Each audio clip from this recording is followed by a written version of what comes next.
अंबरनाथ तालुका आणि बदलापूर शहरातील महाविकास आघाडीची ज्वलंत तोफ, रस्त्यावर उतरून जनआंदोलनातून सामान्यांचे प्रश्न मांडणारे राष्ट्रवादी काँग्रेस शरद पवार पक्षाचे महाराष्ट्र प्रदेश सरचिटणीस अविनाश देशमुख यांना वाढदिवसाच्या खूप खूप शुभेच्छा.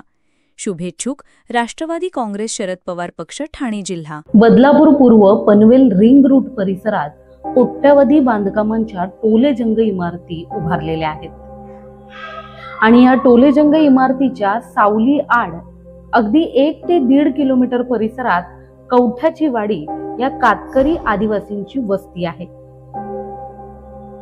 देशाला स्वातंत्र्य मिळून आज 75 वर्ष लोटली, मात्र आजही या वस्तीत साध्या पायाभूत सुविधा देखील मिळालेल्या नाहीत.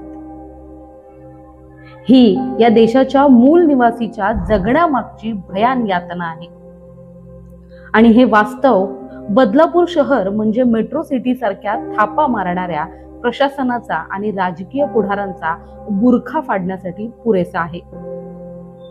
रस्ते, वीज, पाणी, आरोग्य, शिक्षण या सगळ्या पायाभूत सुविधांपासून आजही येथील आदिवासी बांधव वंचित आहे.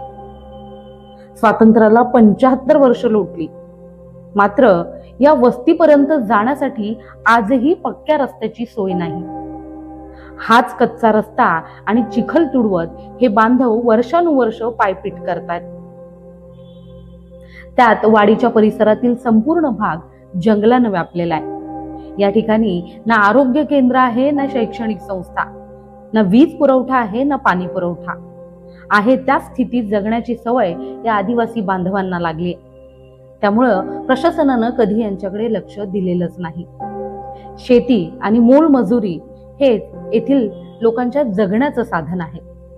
जिवंतपणी नरक यातना भोगत असलेल्या या समाजाच्या मरणानंतर देखील यातना काही संपत नाहीत. कारण येथील गावकीची स्मशानभूमीची अवस्था पाहिली तर नक्कीच आपल्याला समजेल की या सगळ्या समाजाची नक्की यातना काय आहे. जवळपास 10 ते 12 गावांसाठी ही स्मशानभूमी उभारलेली आहे. कोरोना नंतर पासून ही स्मशानभूमी कोणत्याही सोयी सुविधा विना खितपत पडली आहे. या ठिकाणी ना पाणी आहे, ना लाकडं. स्मशानभूमीच्या भिंती चांगल्या राहिल्या नाहीत, ना छप्पर. पालिकेकडून या ठिकाणी स्वच्छताच केली जात नाही.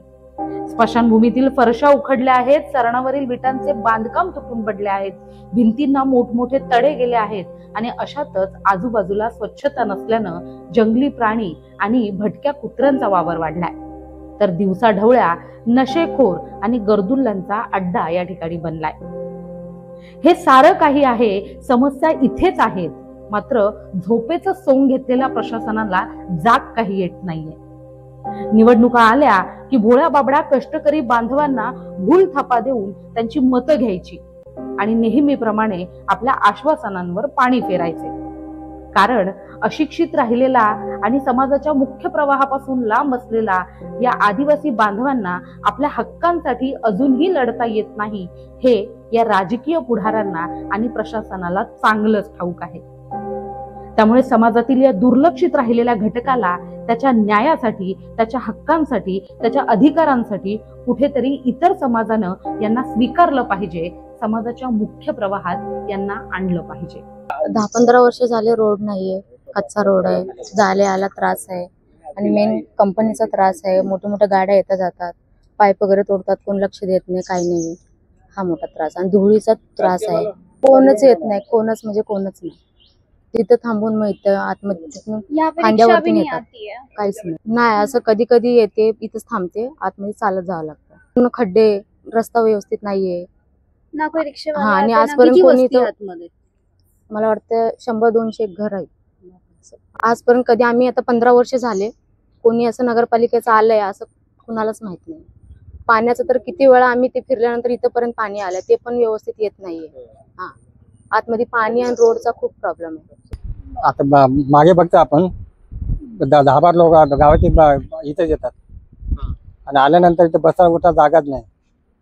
जो स्थानिक नगरसेवक ते पण काय लक्ष देत नाही आणि मग ही परिस्थिती आहे.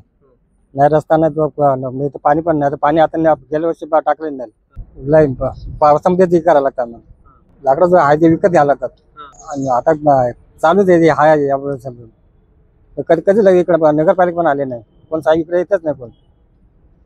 खूप त्रास आहे, कारण पाणी वगैरे भरलं जातो इथे आणि मयत आले का सगळ्यांना पाण्यात उभा राहायला लागतो आणि सगळं तुटलेलं आहे. किती वर्ष झाले कोण बनवत नाही, हे त्रास आहे. आणि पाणी इथे भरतो, रोड नाही स्मशानभूमीला. ते झाले आता 9 वर्ष झाले, तसंच आहे ते. लक्ष देत नाही, फक्त झाडू वगैरे मारायला येतात तेवढंच, बाकी काहीच नाही. या बातमी संदर्भात तुमच्या प्रतिक्रिया आम्हाला कमेंटच्या माध्यमातून नक्कीच कळवा. आणि अशाच प्रकारच्या बातम्या पाहण्यासाठी लोकशाहीचा चौथा आधारस्तंभ लोकतंत्र या वाहिनीला लाईक, फॉलो आणि शेअर करायला विसरू नका. त्याचबरोबर YouTube या आपल्या वाहिनीला देखील सबस्क्राईब करायला विसरू नका. धन्यवाद.